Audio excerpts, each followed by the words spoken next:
Whether you keep them in your home or love to see them in theirs, these are the creatures that bring us all together. Reptiles. We're going to be delving into the experiences of reptile lovers from around the block and around the world. This is the Reptile Talk Podcast.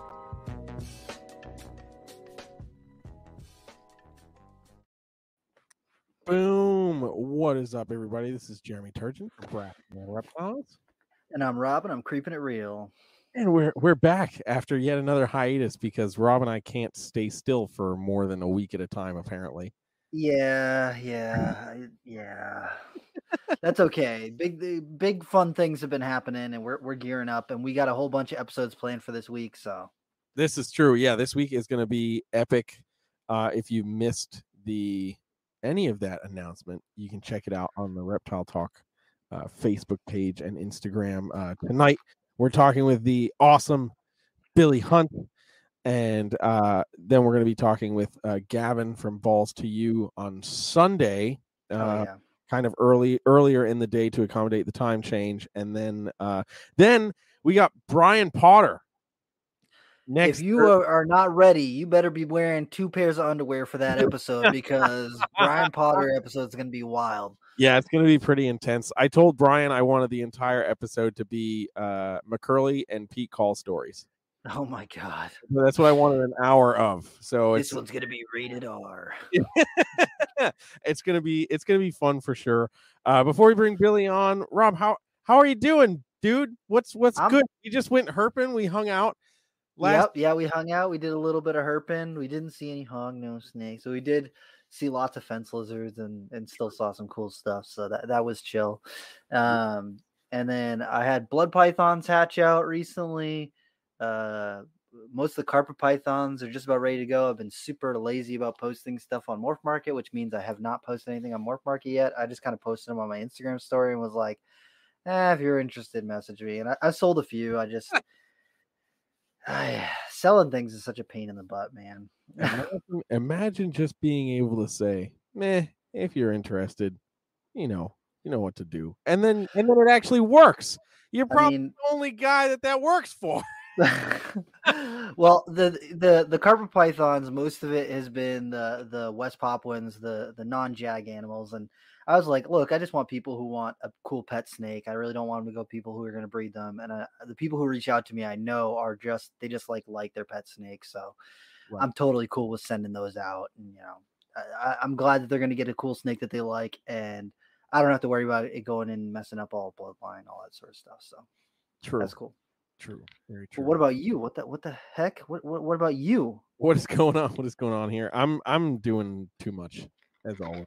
I'm just running at a million miles an hour. I just got back from Georgia yesterday. Was out there for a few days. I've been out there hanging at Raining Reptiles, my friend Moore's shop, and then I've also been working on a big record.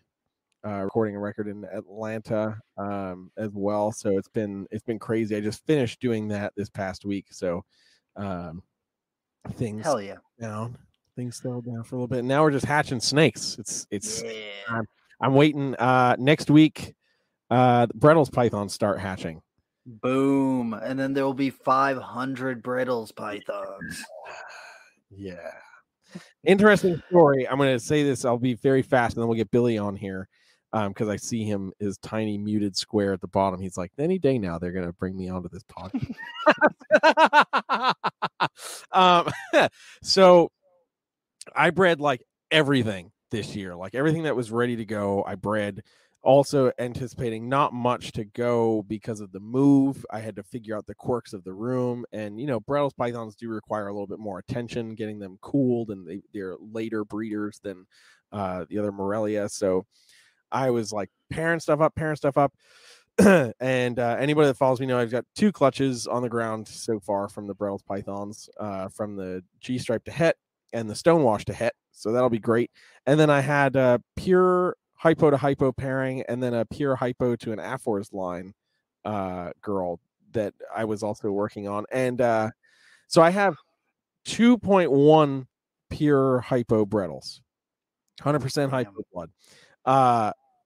That was what I thought. So I'm pairing up this male hypo to the female hypo and to the Afors. And I don't see any locks, but you never always catch every lock, especially with carpet pythons. So I'm not really making anything of it. And the girls are growing, like follicles are growing.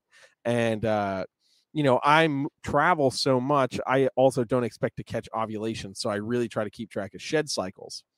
So don't see any ovulations, but I start seeing sheds and I'm like, okay, all right, we're getting close. This is when this should be happening. And then all of a sudden girls are like slamming food. And I'm like, this doesn't make any sense. Yep. So I'm palpating and now I'm feeling follicles have gotten smaller. And I'm like, what is going on? I don't understand. So then I start questioning everything. Turns out I have 1.2 Herohypobrettles and not 2.1. And ironically, they were sexed by the illustrious Nick Mutton. So I don't know if that got messed up somewhere, but I've been throwing this female in with other females, and so I'm gonna lose 2 clutches of Brettles this year, but I'm actually okay with that because I'm already running out of rack space. So yeah, I don't need another 50 Brettle pythons this year. But it sounds like you could use a black box rack for hatchlings. This is just what I'm saying. I could probably use quite a few, actually. Yeah. But okay, so this is going to be probably the most epic intro ever because Rob is going to introduce everything about Billy right now, and it's going to be the greatest. It's going to be the greatest thing ever. I'm going to bring Billy on just so we can watch his reaction in real time. Hi, Billy. Without further ado, we have Senor Billy Hunt. How's it going, man? You're not going to say his name? That's it.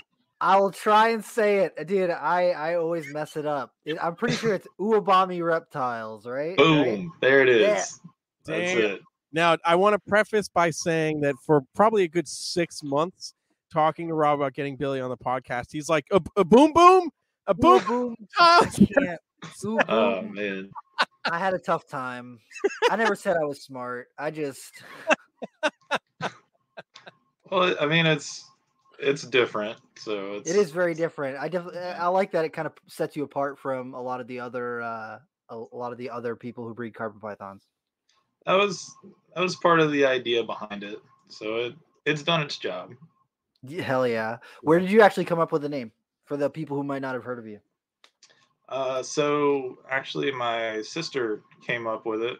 I wanted to do something different than just like BH reptiles or exotics or something. Like I said, I wanted to be set apart.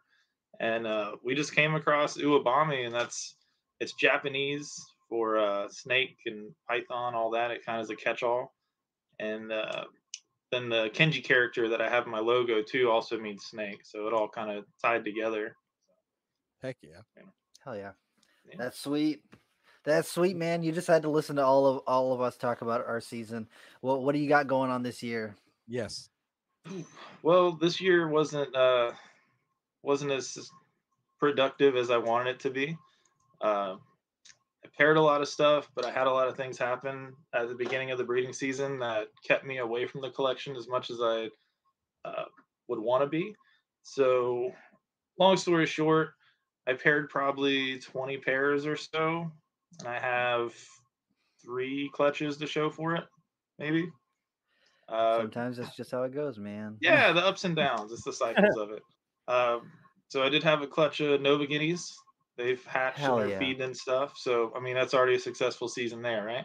Yeah. Then I got a clutch of Ridley Eye eggs that are incubating now. And I just got a clutch of Brettles today, actually. Dude, hell yeah. Today. So I didn't think my setup would work with Brettles, especially being in Florida and how I can't really brumate anything. So the fact that I got fertile eggs from Brettles is I'm just super excited about it. I always shied away from them because of that reason, and now that I know I can pull it off, it kind of opens the door for me for other winter breeder stuff. Hell yeah, that's sweet. How many eggs you end up with in the Ridley Eye clutch? I got 6. Sweet. That's a solid clutch. Yeah, first colubrid eggs I've ever gotten. So Hell Right. yeah. a lot of firsts this year. I say it's a bad year, but I'm getting a lot of firsts. So If maybe the it's things are gonna go, I mean Ridley Eye and Breadlie, yeah, yeah, that's not and that bad in my Novas. eyes. Yeah, hell yeah. Absolutely. Yeah, so Absolutely. So okay, so now I'm curious because I was also trying to tweak stuff in my reptile room to work for the Brettles. So how cool were you able to get your Brettles, if at all? so so I have my main snake room. This is upstairs Mhm. in my house, just a regular bedroom in my house, and downstairs I have kind of an overflow area, and it just naturally gets colder. And it got down into the mid 60s, and it would just naturally, go up during the day and stuff. And I had those down there. I had the Chinese beauties down there. A lot of the bigger colubrid stuff too. I got an infertile clutch from the Chinese beauties, but I think I made some mistakes with other things besides the temperature with them. So hopefully next year I can figure it out. But it's perfect for the Brettles. So uh, I have two females, so I might have the second one going. She's not showing all the signs, but she's really thick. So we'll see. I might end up with two clutches of them, but time will tell. Hell Dude, hell yeah. yeah. Hell yeah. That's fucking awesome. Yeah, that's actually about the same temperature gradient I got on my Brettle. So I have them all on the bottom of the rack, which I've always done. But yeah, being in the 60s, I was like, I don't know. We're cutting it kind of Well, close. that's what you always hear, and I've heard of guys breeding them just like regular carpets. Just get them into the high to mid 70s, and they'll go. Maybe not consistently, but you hear so many different things, and there's so many different ways to breed these animals. And I really buy into the rhythm of the room concept. Mm-hmm. So I had them downstairs for a season before I tried them this season, so they kind of got acclimated to how things went. And uh, I think that helped out a lot too. So Hell yeah. yeah. Did you try breeding them last year or no? No, I didn't. I wanted them to get. Honestly, wasn't really confident that I could get them to go anyway. If you want to be honest. Yeah. So I was like, all right, well, I'll just I'll get some more size on them and do all that, and then I just put them together, and it's a hypo stonewash female, or two hypo stonewash females, and then I rotated a hypo stonewash male and a hypo male through, and the hypo male he's a monster, man. He locked every time with everything I put him with. So uh, I'm fairly confident they'll all be hypo het stonewash when they hatch out. But uh, that's not a bad thing either. I like the hypo look, so Yeah. Hell yeah, man. good stuff. And also with all this floating around, stonewash just popping up in random clutches and stuff, it wouldn't even surprise me if you end up with hypo stonewash in there. Possibly, yeah. You never know. Well, I think because it seems like the Brettles market, it's not the biggest market, and I mean they produce a lot of eggs, and people, especially with stripes, will pop up in different clutches. People just sell hets as normals because Right. Mhm. there's a point where people want normals instead of hets. For Yep. whatever reason, a normal animal that is a het is different to certain people just because it's a het. It's like, no, it's still normal. You don't have to breed it. It could Yep. still be that pet. It just, it has that single copy. But it could be that. I know Stonewash has popped up in different lines. I think it popped up in the Hypo line and the LASIK line. So there's, I think it was the LASIK line. Don't quote me on that. Casey will probably yell at me later if I got it wrong.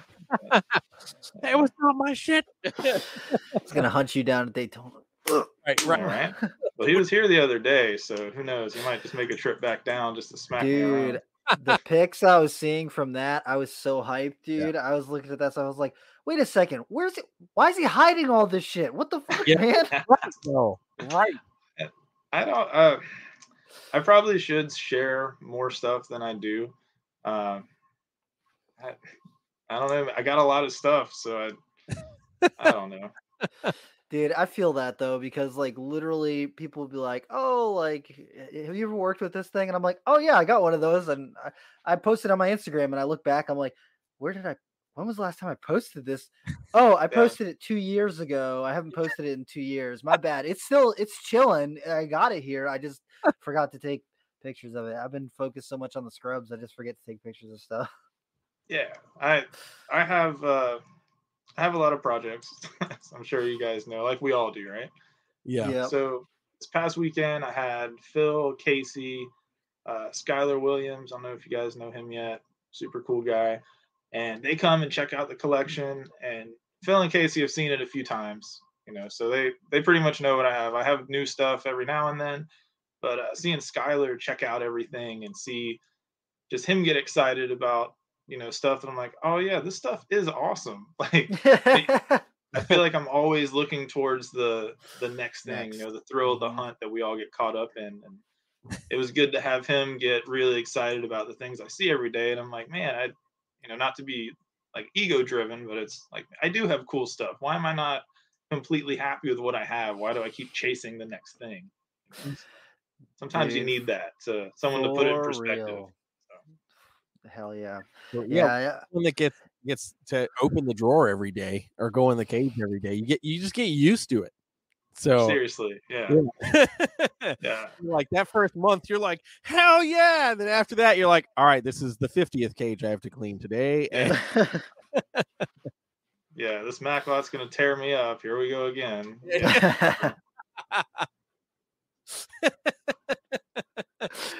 I so totally feel that. Oh yeah, it happens. Yeah, dude, with the stuff that I just hatched out, I was like expecting something else, and when I didn't get that, I was like, oh man, that's a bummer. And then I'm looking at them now and I'm like, I still hatch out some badass, like these snakes are like gonna be really red and they're fully striped. Like, why am I'm not bummed out, but I was just like, I've got to appreciate these things because they are so nice. It's just, when you get stuck in that kind of tunnel vision of like, oh, I'm going to produce this type of thing. If you don't hit that, or, you're off a little bit, it just, it's easy to lose track of like how special and how cool some of these creatures are, Yeah, absolutely. And like it sucks saying that, but if we're honest with ourselves, we all do that, Yeah. So. Yeah. Yeah, it's good to have that reset button. And KJ came by too. So KJ always likes the stuff that, like, I'll show him different things. Like I have some old school Lemke line coastals. I always make sure I show him, and he appreciates that stuff. And the normal coastals, and I'm like, hey, this looked interesting when it hatched. I'm keeping it. What do you think? And so he recharges me on that stuff too. The not morph stuff, not crazy things. Just, man, it's just a normal coastal, but look at this pattern. Look at this head stamp. Mm-hmm. It's funny how everybody has their own things that they hone in on when they, check stuff out. The Spilotes, I'm just saying. I'm just saying. So, yeah, you'll see a picture of that one in a couple of days. I just got a really good one of her. So, stand by. Yeah, I saw the picture that when she was all curled up, and I was like, "Oh man, that snake is incredible." Yeah, Jason's doing well with those animals. He's doing. Didn't he just hatch out another clutch recently? I was gonna say, I think I just saw it. Yeah, like 2 days ago. Yeah. He's hatched like freaking guy. He's hatched like 50 blackheads. Yep. Probably 20 or 30 tigers. He's got Bacillinotus eggs on the ground. He's got Sulfuris eggs on the ground. And he's like, he just talks about what hasn't gone. Yeah. Like, Jason, you literally are having a better season than my whole breeding career in like a matter of 3 months. Like, I don't want to hear it. Rob, I think we know somebody that's the exact same way. Yeah. Oh man. Yeah. It's like, oh man, look at this. It's funny. Lenny just hatched out some cool chocolate clown combo ball pythons, and we were geeking out over them. And there's a pastel clown in the clutch. And we're like, oh man, the pastel clown, blah blah blah. And then we're like looking at each other and we're like, bro, could you imagine 10 years ago if we hit a pastel clown, we'd be like losing our friggin' minds. And now pastel clown. Oh, it's a male. Get it out of here. You know? Just give it to a kid for free at a show. Here's a new pet guy. You know, yeah. Exactly. It's like, oh man, it's crazy to think about that, but yeah, it happens. Yeah, I remember the first lesser clowns I saw. Brock Wagner brought him to Daytona years ago, and I really like the lesser gene in that color palette, that khaki tan stuff. And seeing it, the price tag was ridiculous, as the new morphs always are.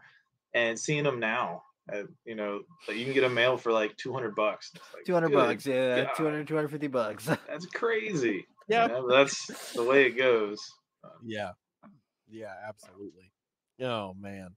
So for those people who maybe they follow you, but maybe still don't really know, you have quite the diverse collection, and I feel like people who are listening now are kind of getting a glimpse of that. So can you just give us a glimpse of that spectrum of what you're working with? Okay. Well, the vast majority is carpet pythons and Morelia. So I have IJs, jungles, coastals are a big one for me, and some crosses, some morph stuff. Outside of that, green trees. Just got into ATBs again. Your girl's doing great, by the way. Yeah. Yeah. I caught that bug pretty bad. I'm catching the tree bug really bad right now. I'm up to like 7 or 8 already, like in a matter of like 2 years. Yeah. Yeah. See those Mac lots. I got a lone olive running around. What else? Some Antaresia that I can't wait to get rid of. Those things they're just not for me. I try, but they're not for me. Rob's favorite, my Jagpondros and Carpondro project. Hold on, let me do that into the mic. He always loves them. He loves when I bring him out to shows and he can look at them and stuff. I have to take him out of his hand because he won't stop holding them and appreciating them. Yeah. I'm here for all of that. I thought we were friends. Yeah, I have them. I have them. But yeah, so that's pretty much it for the Boyd stuff. Oh, actually, no. I guess I gotta admit it. I got into balls, so I got a couple balls now. So those are fun. Ball python, so. Yeah, we all got them. Yeah, I fought it for a long time, and I know I messaged you a while back about it. I don't know if you remember that or not. I was like, oh, I'm thinking this, thinking that. And oh yeah. Finally pulled the trigger on it. So got a couple of those. They're cool. And outside of that, I got a lot of old world rat snake stuff. Yes. Most of the beauties got blues, Taiwans, Ridley Eye, and Chinese. Radiated rats and yellow striped rats. I really like the Colignathus genus. Those animals are just incredible to me. Let's see, what else do I got? Put me on the spot here. Japanese rats. Those are a big one. Hell yeah. I mean, naturally, blue and green snakes. Does it get better than that? Yeah. Rhino rats. Trinket snakes. Honduran I was just about to ask if you had trinkets. Yeah. I have one male. I've gotten 2 females in the past, and I just can't seem to get them over the hump, like past that hatchling stage. Yeah. And I don't know if I'm feeding them too big of a prey item or what's going on. I know they're coming from Europe, so I've heard mixed things on how that stuff does once it gets over here. Yeah. I don't know if it's that, or it could just be the genus. Colignathus is known for just rolling on you anyway. That's just kind of a genus thing from what I've researched and understood. So who knows? So if anyone has females out there, has a lead on one, don't hesitate to reach out. Same plug there.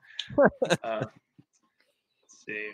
I mean, that's the bulk of it, honestly. And the Spilotes and the Pacillinotus and stuff like that. How big are your radiateds? So I have a pair of animals that were sold to me as Borneo locale animals. They're 2017s, and they are about 4 2.5 feet maybe, just on like medium mice. Like they're staying small, and they were ridiculously small when I got them. Like I think they were fresh out of the egg. Like I think they hatched and that same day were shipped to me. Maybe it was cut and then Damn. the egg was cut, they were taken out and then shipped to me. Like they were that small. But my male is absolute, like he's a corn snake. It's ridiculous how nice he is. The female makes up for it. She's irradiated through and through. But the male, that's the one I take out. I'm like, hey, check out, it's irradiated. Like, oh, I thought they were mean. And I'm like, let's just stick with this one. No. You got to get the female and get her flattened out and open up her mouth, man. Yeah, when I open the cage, she just lunges and probably 3 feet out, just mouth open, trying to, get anything that her mouth touches. She's all just make about contact with something. Yes, that's all she needs. Oh man. Yeah, I'm sure I'm missing something, but that's the breakdown of what I have. So. Oh, that's awesome. I've always really wanted a diverse collection because I don't have the mental ability to focus on just something, just one species. I guess if I would, it would obviously be carpets, but I couldn't do that. There's so much cool shit out there. It's hard to just limit yourself to, one species. So yeah, I know. Maybe that's why I'm not as successful with the other species yet, but it's not a race. I figure I got plenty of time to figure out all the colubrids and the nuances of those and stuff. So yeah, and with having that group of like Orthriophis, once you get one of them, it's like most of the rest of them are not too different from that. And then if you said you got Kunashires and all that stuff, kind of falls into line. So once you get the eye for one of them, it usually helps you knock down the dominoes for all the rest of them. That's what I was thinking. So that's why a lot of the colubrid stuff I started out with more tropical species that I wouldn't have to get super cold. Then I have the Chinese beauties and the Japanese rats and all that. And once I figure those out, it'll be fine. But the Ridley eye, since I got those now, I'm pretty confident once the Taiwans and blues get up to size, I think I'll be okay with those. And that was the plan from the get-go when I got them. Those three, they don't need really cold temps. I just keep them in my Python room. I know that's supposedly, a lot of people say don't do that. I just keep them in here with no heat, and they do fantastic. So, and I mean the Ridley eye bred and produced eggs with, fertile eggs. So, yes, something must be going on. Yeah, hell yeah. I have a deep love for Ridley eye. I don't know what it is about him, that just the contrast between the tail with the stripe, that stripe just like blazes down, and then the lighter color in the front end. I love that contrast. It's so nice. Yeah, my male has more like that brighter color and the orange towards the head, that fades into the black and white striped tail. Yeah. My female has more of that Malaysian locality look where she's just more cream colored everywhere until she gets to her tail. So, I mean, there's not an ugly one. I know everybody wants the Highland animals and the super bright ones and stuff. Those are pretty too. I'm not saying they're not, but, I have an appreciation for all of them, and there's not an ugly one. So for sure. I love them. And then, man, I can't even think of the name of it. There was that other locality. Was it Cameron? The darker one? I don't remember. You mean the Cameroon Highland? Is that what you're talking about? Or is there another one? I've always known the Malaysian ones and Cameroon Highland ones. Yeah, there's one. I think it might even be a different subspecies, but it looks like a Ridley eye, but it's all the colors are muted on it, like really, really muted. And those popped up a couple of years ago and seem to be gaining popularity, which I'm like, why? When you've got these bright, you got these yellow ones, why would you want one that's gray? I don't understand. You talking about the Grabowskis that's been yes, around? Yes. Okay. Yeah, there's a lot of different looks to those. There's ones that are, the color like you were saying, the grays and stuff. There's some that are green. There's some that are yellow. They're all over the spectrum. The variability within that subspecies is incredible. So it'll be cool to see how much work gets done with them, and all that, because there's so many species that we used to get regularly that we don't now. Like I said, I like the Coelognathus stuff, and I would love to get a group of Timor rats, and they're just not around anymore. Not You can't around. find Yep. them. There used to be melanistic ones and normal ones and all that. And good luck. I've asked tons of people, and they're always like, "Well, it's honestly not worth bringing them over. They're cobra food over there, and they it's like a $3 snake to them." And they're like, "Well, it's not even worth picking up. It's not worth Yep. the bag space." So. Yeah, for real. It's really sad because I remember going to shows when I was younger and seeing trinket rats on every single table and radiated. It's like big radiated, 5-foot radiated. It's just like, and then you see the trinket on the table right next to it, and it's like, what little mini me? You got a little mini. Yeah. Well, they'll hatch, like, you can breed them once as long as you keep feeding the female right. She'll lay. I think it's recorded up to like 7 clutches from one breeding. Damn. They pump them out. That's crazy. Holy crap. That reminds me of the kukri snakes. I was talking to Kurt up in Massachusetts, and he breeds the kukris, and I think he had a documented. He bred the female once. She produced 5 clutches of eggs off of that one breeding. So cool. Yeah, it's insane. Absolutely insane. I'm glad people don't do that. Just saying. Yeah. It's gecko breeding, but for snakes. Yeah, pretty much. Pretty much. Breed them once, and then be very sad for the rest of the year. Yeah. You have to have a whole rack just for all the trinkets that you're gonna hatch. Yeah, absolutely. I wouldn't be too mad at that, actually. It's honestly what I was hoping to do, but like I said, I can't get a female to stay around for me. So everybody that's in the chat needs to go look for those now. The more eyes we get on this problem, the better. We need female trinket rat snakes. Trinket rats. I haven't even seen any for sale in a hot minute. Me either, man. Yeah, I got one last year in Daytona, and she did great, and then she just stopped doing great. So yeah, did the Coelognathus thing. Yep. Oh man. So I gotta ask you, because you also have those Layer Locale green trees. How are those things doing? They're doing good. They're small. Yeah. I got they're smaller ones. So I actually have a clutch from them in the incubator that I've kind of been keeping to myself. Yeah, those are staying here. Anything that hatches, those are staying here. I had a lot of locks from that pair, and I wasn't sure. Because the female, like I said, is small. I got her in 2018, and she was pretty much the size she is now.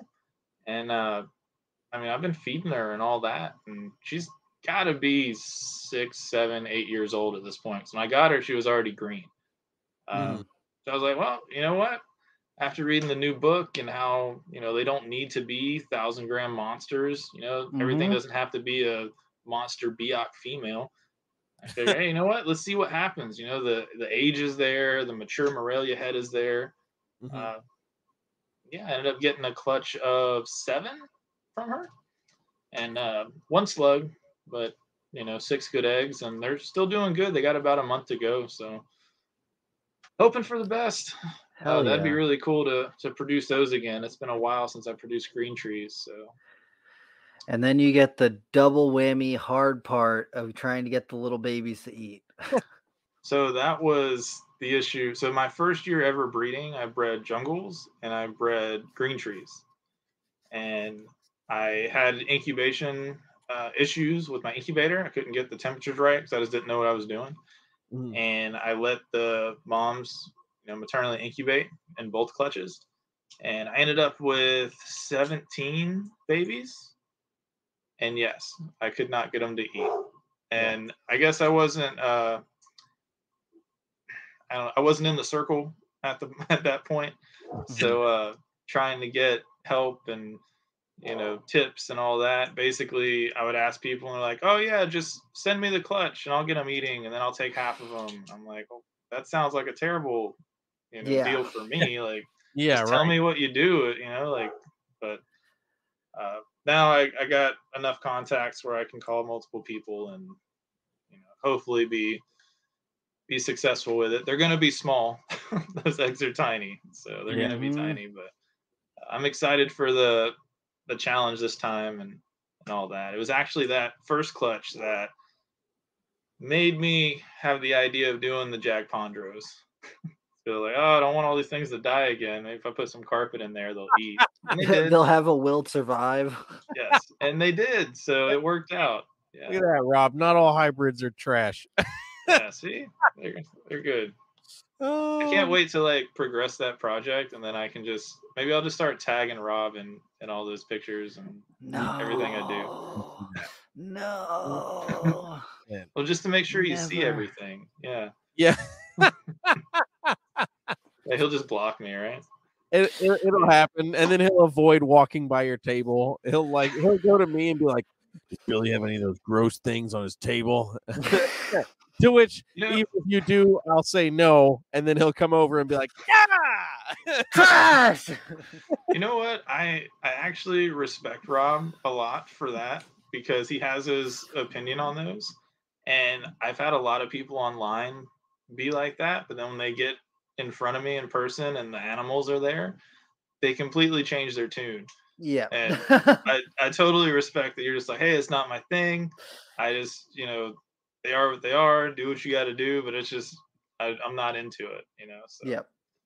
Yeah, that's there's so many people who will talk a whole bunch of shit online, and then when they see you in person, oh wow, this is the greatest thing! Look at how amazing this thing is! Wow, and you're like, bro, you at least stay consistent. Like, come on. But here's the deal. Me and Billy can still be friends. I don't like that project, but we can still be friends. Yeah. Like, there's so many people who get all weird about that shit, and they're like, I can't associate with you. And it's like, bro, come on. We're keeping snakes in boxes for Christ's sake, like it's not that big of a thing. Now I will say, if you start hybridizing Bloods and Short Tails, I do block every person that I see doing that on Facebook. Like, I block every single one. I'm in the hybrid group so I can block people. Well, I really don't have a desire to keep Bloods at this point. So I think I'm safe on that. You're good that to front. go. I like it. I like that. I like that. So it's actually funny. Ryan is running his yapper there because that guy is always trying to give he's always like, oh, breed it to a Woma, breed it to a he wants the big mongrel stuff. So I told him today, I'm like, here, I'll start doing all this stuff, but you're buying all these clutches. Yeah. But you keep having all these ideas, so we'll see how that goes. At a premium. Yeah. Oh my gosh. That's awesome. All right, we're gonna take a quick break to run our plug for our wonderful sponsors, Black Box Cages, and we'll be back in 2 minutes, guys. Black Box Cages, located in Buford, Georgia, is your one-stop shop for all of your caging and rack needs. Owners Jen and Clint are at the helm of this fantastic company. With one of the shortest lead times in cage and rack manufacturing, Black Box can satisfy anyone's needs. From baby racks to V70s, arboreal and terrestrial caging to deep-fronted bioactive enclosures. You can find everything you need right here. New enclosure sizes and products are added frequently to their availability, so be sure to check back often. Black Box Cages have tons of customizing options for lighting and heating. Along with that, cages and racks can be stacked with metal stacking dowels, and all cage joints are dadoed for improved durability and stability.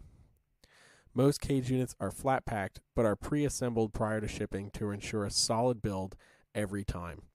The Micro, XC18, XT3, Bio-G, and 3-stack V70 ship assembled, and all other racks are shipped freight and assembled. The XR16 and XR20 model racks allow keepers to mix and match tubs.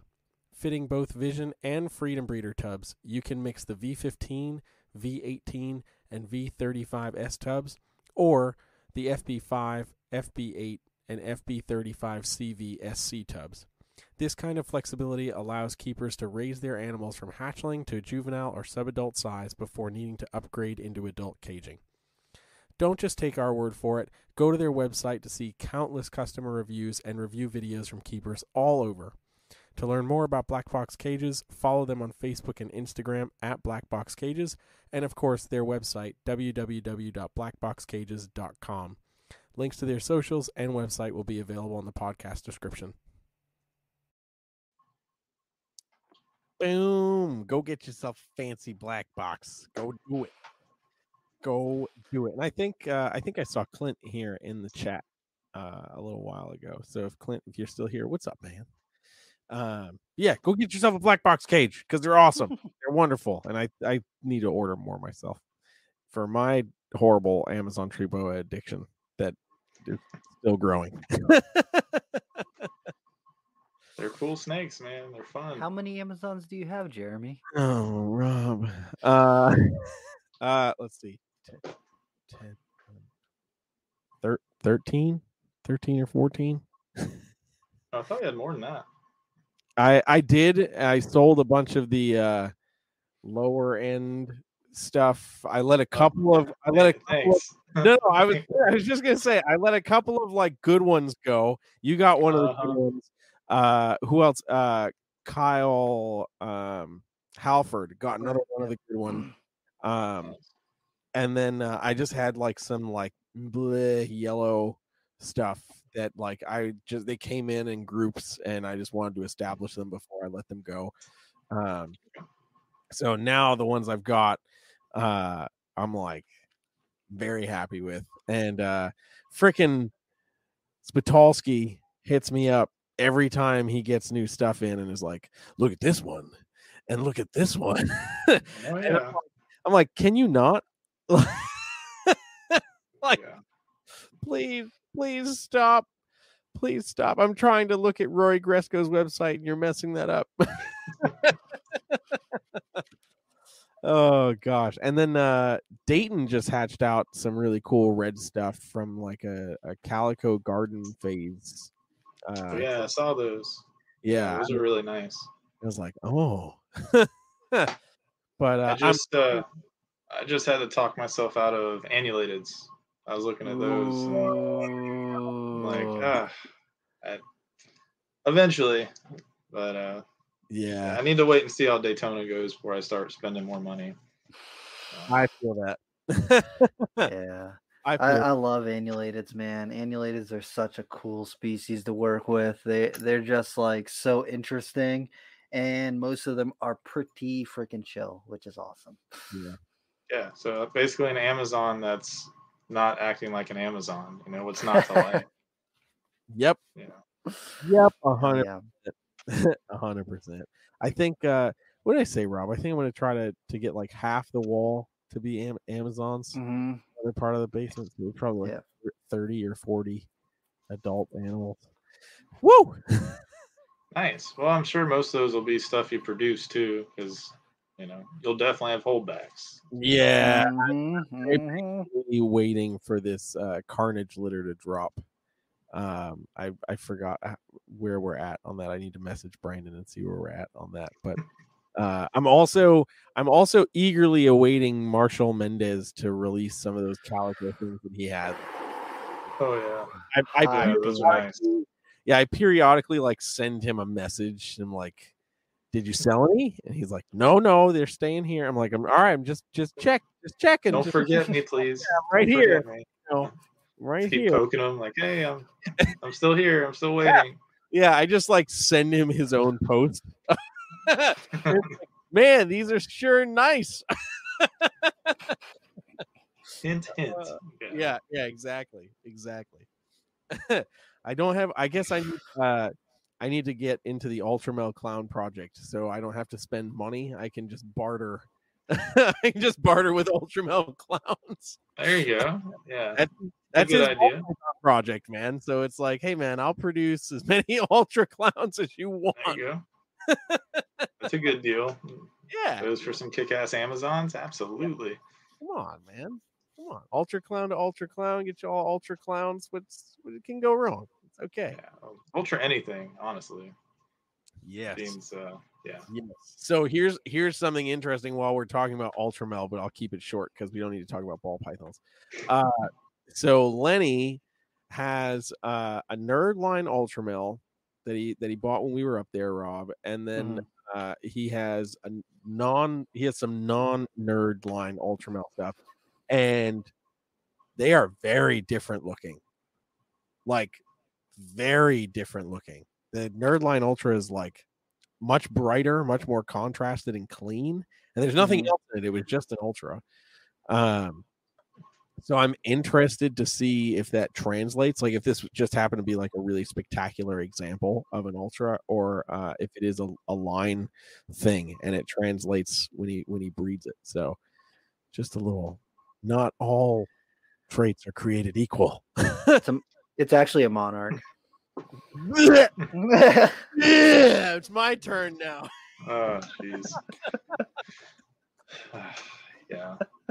Casey's told me a little bit of that, the Ultramel Monarch debacle that's going on and all that. All I know is that what I've heard is people are purposely not breeding them to keep one artificially inflated. And there's the market for you. Hey! Hey, speaking of the man himself, He lives. Casey. Hi, Casey. Legend You himself. missed the Bredl talk. I think he was here, but I think he was on Facebook. And Okay. I can't respond to the Facebook comments on here. I can only Okay. so sorry. If you're watching on Facebook, I'm not ignoring you. You're just, as Donnie would say, a garbage person. So come over to YouTube. Jeez. No holding back. Goodness Nah. gracious. Butthurt. Be butthurt. He's getting ready for Animal Con. Yeah. Oh my gosh. Look at Billy. Yeah. Okay. Oh man. Yeah. Well, I won't be there. I know that. So. Yeah. Or it's gonna be a real fun couple weeks in Florida. Sheesh. Yeah, that's good. I'm happy they have a place to congregate, and that's good. Hopefully, good stuff will come from it. What I'm hoping is that they just all go to FWC and just break down the doors and they live stream it. And I'm not advocating for violence. This is purely hypothetical. I was waiting for FWC to come up. Yeah. I figured that was one was going to get hit on. Yeah. Look, Kevin's going down. That's all I'm saying. Kevin's going to be down there. So if anybody's going to go storm FWC, he's going to be the one to lead the brigade. Everybody follow the boots and ponytail. That's it. Yeah. All the purple camel shorts. Oh man. Oh Hell man. yeah. Oh, Casey did miss the Brettles talk. Dang. Sorry, Well, he knows everything before anyone else does. Me and him are basically we're so close at this point. There's nothing that happens that I don't immediately send him, or vice versa. Heck yeah. You guys are like SpongeBob and Squidward. We're like brothers, but closer. And he lifts up his shirt and they're attached at the hip. Actually, did you guys see the picture from Tinley where Foley and Alexandra, she was passing the baby to everybody, so there's like a picture of everybody holding their baby. What? You guys see that? No? No, I didn't see that. Was this last Tinley? Yes. Oh, I was not there, so Oh. it made me sad to look at all the pictures. 'Cause I was like, I wish I was hanging out with everyone right now. It's okay. Let's see if I can. I moved a couple weeks later, so I had an excuse. That's true. That's true. So We're like, perfect. there's always, because we hang out a lot, like it's just us, and we're like, well, people probably think we're a couple, which we're obviously not, but it's Was it obvious? just funny. Was it obvious though? Look, I just want to say, I think it like every like every Tinley that I think I've been to, I've been able to find or now become aware of a photo that somebody else is in that makes me look less gay. And You're welcome. and I'm You glad are the welcome. trend is continuing. I'm happy we could help. It's just, we got each other's backs. That's what it is. If you know what I mean. It all wow. Wasn't going there, Rob, but all right. Oh my gosh. It all started with Kurt Schatzel.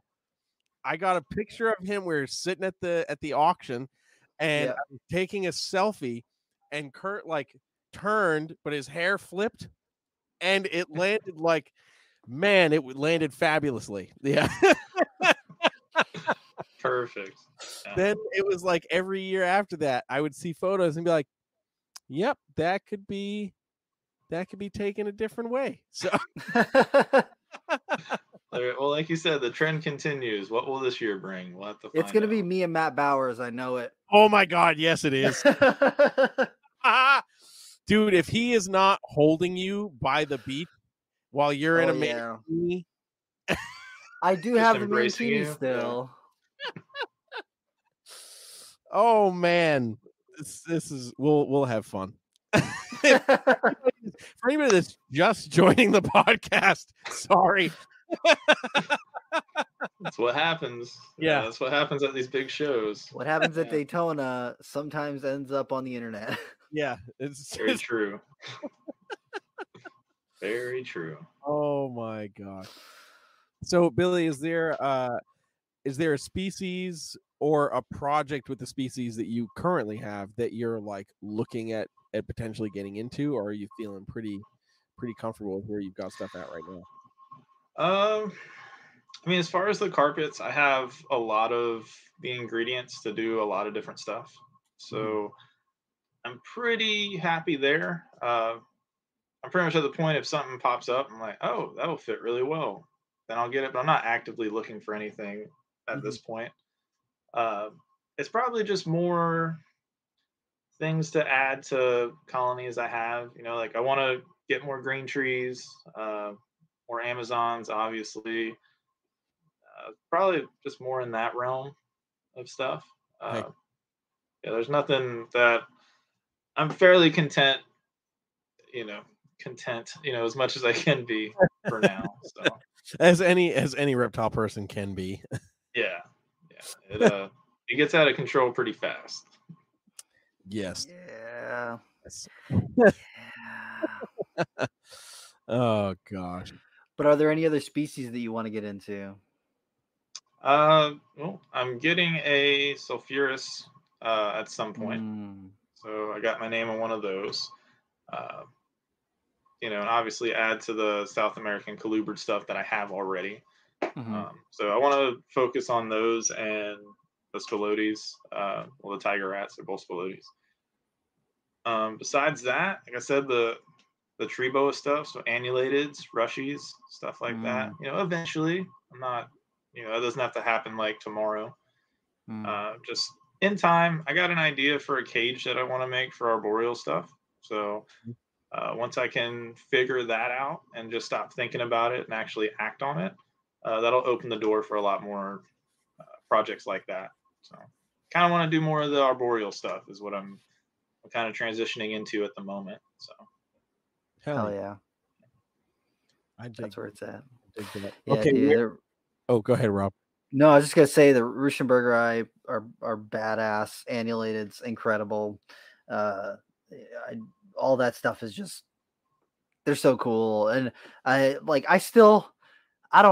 not actively looking for one. I'm not passively looking for one, but one day I would really like a basin. I just love the way that the basins look, man. Yeah. And after getting to work with a couple of them, they're just like such an interesting snake.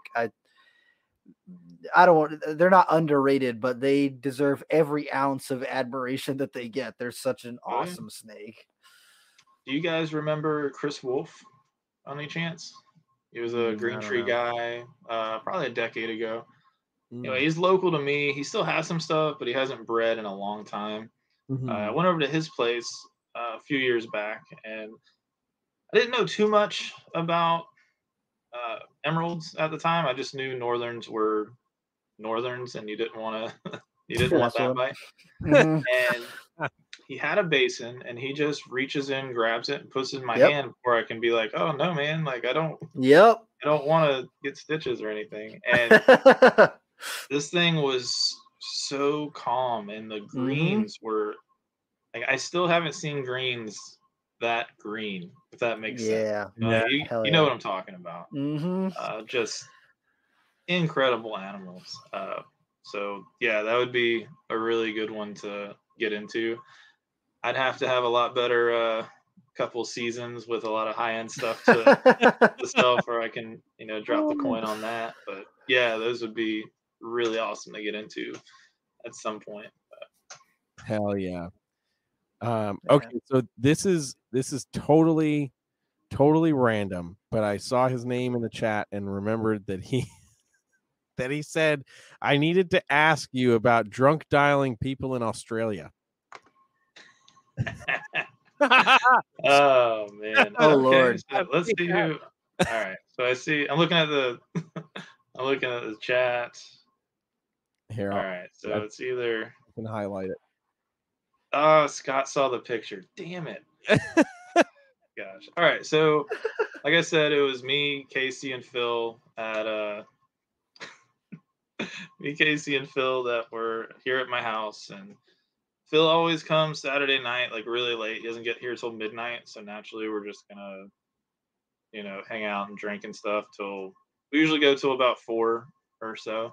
Mm. And we just decided, hey, let's just start calling people. So we called Rob Stone first, and he just happened to be in his reptile room, and like red lights were everywhere, and he was basically like doing the predator thing everywhere. It was awesome. He's just listening to us, just being ridiculous, and so Rob's awesome. So then we hung up with him, and we're like, hey, it's only like 4 or 5 in the afternoon in Australia. Let's call Scott. Like, yeah, absolutely. And yeah, so you can only imagine how that went. Pretty much as soon as Scott saw me, he was like, "Oh, had a couple to drink there, bud, huh?" It's like I'm looking, my hat's all messed up and stuff. I'm like, "Oh my god, what's up, man? Yeah, all that crap." And I was like, "Oh, well, before I embarrass myself more, let me just remove myself." It seemed like Casey and Phil ended up sobering up and were like asking him legit questions and stuff. And I'm like, I'm too gone for this. You guys have fun. Bro, he's just like, look, you are a real one, man. I really like you. You pretty much. It's like, oh, you like carpets? I like carpets too. Are we best dude, I friends love now? carpet Yeah. pythons so much, bro. Like so much. Yeah, pretty much. So Oh yeah, god. it was good times. It was good times. He said it was gold. Yeah. Oh man. That's Luckily we it's cool that we can do stuff like that, and it's that's Yeah. like how many like people can you hang out with? Hey, let's call some dude in Australia and just dick around for a little bit and have a good True. time, So Yeah. True. Yeah, that really is one of the greatest parts about this industry is like it really can connect us from all different parts of the world, literally. I think that's so cool. yeah, I've made lifelong friends, through this. So it's a really awesome hobby. Be careful what you wish for, Scott. Yeah, just be careful, buddy. the floodgates are open. Yeah, right. Daytona's around the corner. You can end up getting one with like 20 people on it. Yeah. Oh my god. Yeah. Oh yeah. Yes. Yeah. Okay, that's going down. Yeah. Yeah. We need to organize this. Oh, it's going down. I'm gonna create a Facebook group, drunk dialing people from Expo. That's it. Daytona Plenty drunk of people. dial. Rob's gonna be the only person that's sane and sober through all of it. He's just gonna be like, Yeah. I'm just here for the great footage, man. Yeah, right? But He just they're he's gonna be people like, watching. Yeah. who was that crazy dude with the big things in his ears? Oh, he wasn't drunk. He's just weird. He's just Yeah. Oh gosh. this. The Daytona drunk dial is got a ring to it. I'm just saying. It does. It does. It's very catchy. And we all hang out at so just outside the hotel when you go out of the lobby, there's Gazebo. like this gazebo thing. Yeah, we've Mhm. commandeered it the last few years. So there'll be plenty of people. So we'll just get Phil to call them and we'll just pass the phone around. There you go. Hell yeah! It's the THN gazebo. They've dubbed it. Yeah. Yeah, we need to get like a sign or something for it. Hell yeah! Mark it. Yeah. Oh man. Mm. What did Casey just say? It says, I'm down for drunk rant podcasting. Okay, So we okay. We have a Daytona rule with last Casey. year? I was just gonna say. Yeah, we have a rule for Casey now: no drinking on podcasts. Yeah, that's the last thing we need. We don't need the well, we call it the lost episode now because it got taken down. Oh Casey. man. Casey drunk at Daytona last year was a roller coaster ride. I'll tell you that. Casey's fun to be around. He definitely is. Hell yeah!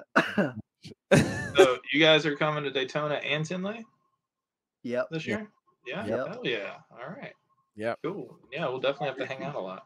Hell yeah. I'm down. I'm so down.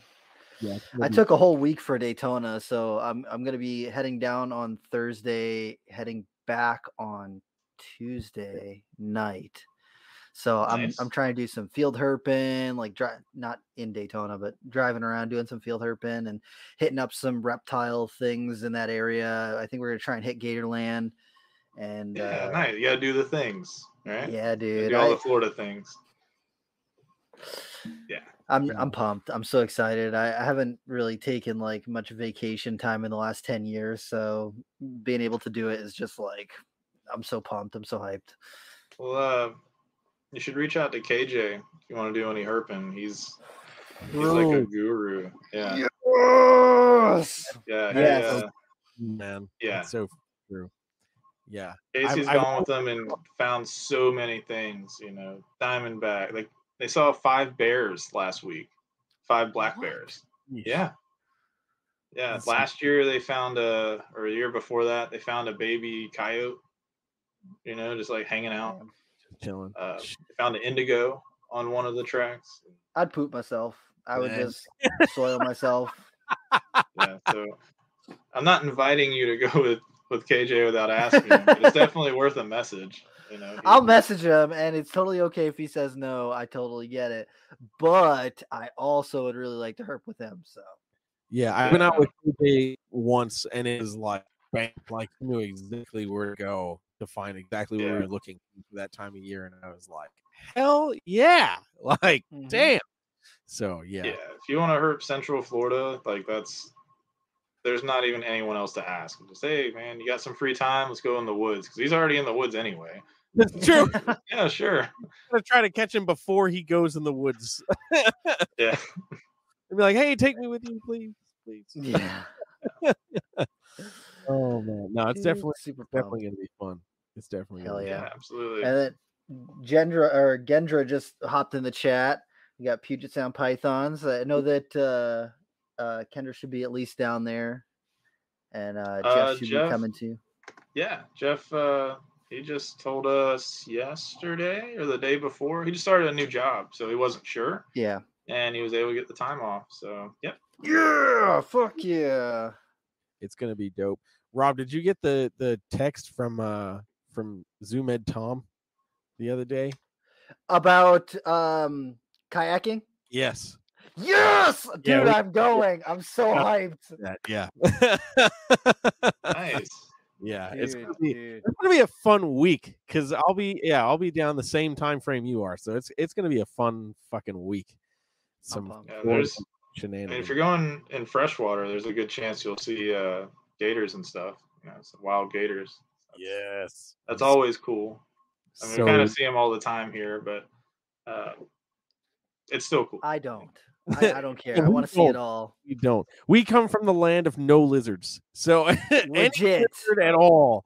You will definitely see plenty of lizards here. Yeah, you'll see Even all just moving the in Cuban here. anoles that you could ever want to see. Perfect. Okay. So we got to have a competition to see who can catch the most Cuban night anoles. Okay. I'm down. already going to say Rob's going to win. I'm going to get mauled. Yeah, but I've watched you catch It'll be worth it. Yeah. lizards and skinks and shit, and you're not even looking at them. So He's good then. Okay. Yeah, he's pretty good. He's pretty good. I like catching things. Yeah, you've been recently you've been kicking ass on your herping trips, man. Bro, Doing real good. I have done really well, but there's still a lot of days I've gone out and not seen anything. But today, while I was working, I got a call because everyone at my shop knows that I do snake stuff, and so if they get any weird snake things, they're like, "Hey, do you want to go do this?" Because our company doesn't deal with that. And so I got a phone call like at my first stop this morning, and they're like, "Hey, a lady has a snake in her glue trap. She said she's gonna kill it, and it's on your route today. Do you want to like head over there?" And I was like, "I'm calling her right now. I'm going over there right now." So literally, I left that stop and went straight to her place.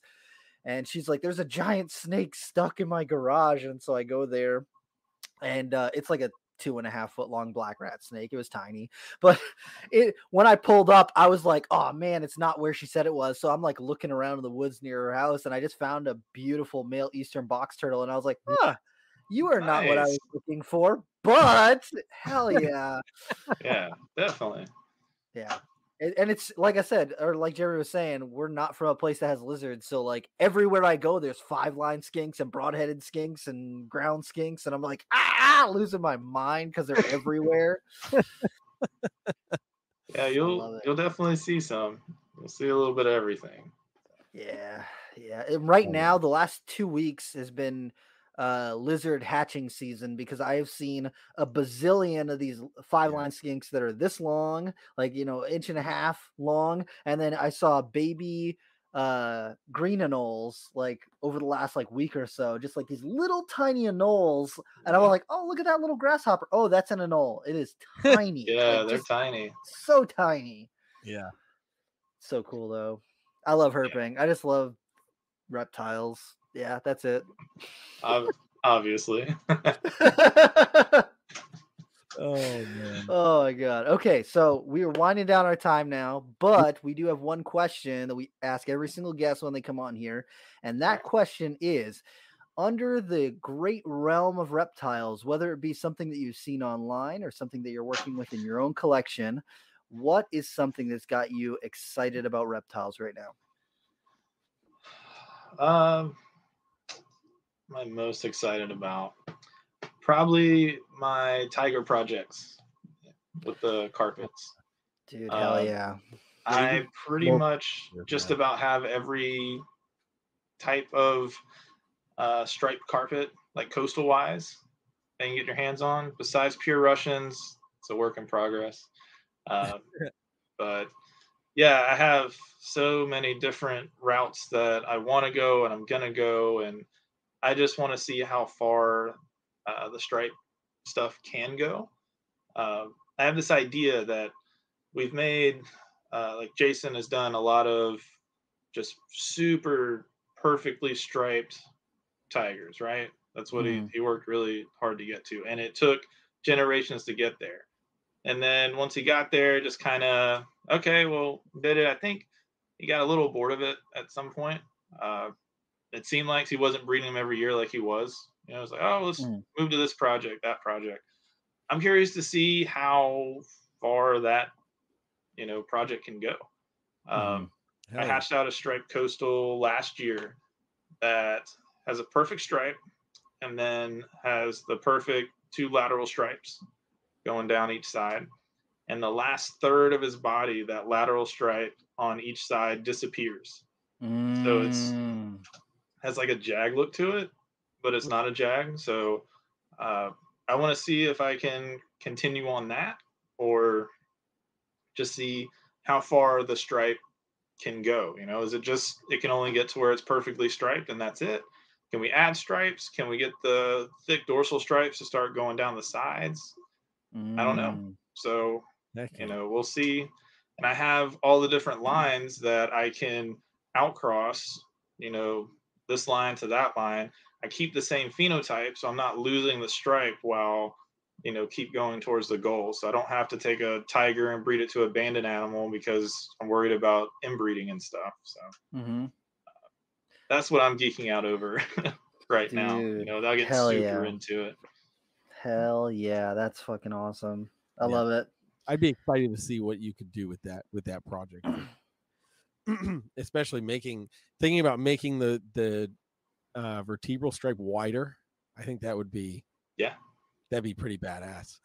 Yeah, I have no idea what it can do. I know Burke is doing it has the thick dorsal stripe, and then it'll have a pinstripe within that.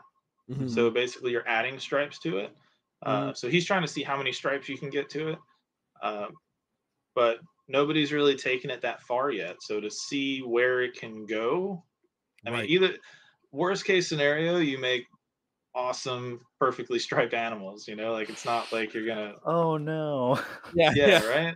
Like we're so fortunate that, especially Jason with the tiger line, because I think all the lines are different. I don't think a striped carpet's a striped carpet, to get that out there. But in that tiger line, he's done all the work for us, like so it's a lot easier now. So where when he started with that project, it would have taken 20 years to get to where we are now. Now we skipped that 20 years, and now we can really hone in on some ridiculous animals. So yeah, that's what I'm jonesing with right now. I'm getting really excited about. Hell yeah, that's awesome. And if people want to find out more about you and see some of the stuff that you're producing and some of the stuff that you talked about tonight, where should they look you up? Uwabami Reptiles on Facebook, Instagram, YouTube. I'm playing around with that a little bit. And I have a website too, uwabamireptiles.com. I'm slowly trying to put, I have a projects page that I have some of the major projects that I'm on, and a few of them, you click on them and it kind of gives the history and a little bit of what I've been doing with them and what the plans are and all that. So I'm trying to do more of a old school carpet website type of thing. Because, that's what I came up looking at and adoring, so it's all right, well, that's what I want to do. So, of course, everybody wants the backstory on everything. Morelia guys are a sucker for a good story. So that's just trying to put that information out there. And so those are the places to find me. I'm pretty easy to find. You can always message me whenever. I'm always down to talk snakes. So open invite for anybody that wants to chat. To drunk dial him at 4:00 in the afternoon. Hey, if I know who you are, I'll answer. But if you message me, I'll talk to you. I think that's fair. That's fair. That's more than fair. Oh my gosh, dude! Thank you so much for coming and just talking about reptiles, man. Yeah, no, thanks for having me, man. It's awesome to always talk to like-minded people. I can't wait to hang out in a couple weeks now. Yes, I know. It's crazy. Time is flying by. It really is. Yeah, it's going to be a great time. Hell yeah, man. So thank you so much for coming on, man. And we appreciate you coming and spending some time. Anytime, guys. Thank you. Hell yeah. Thank you.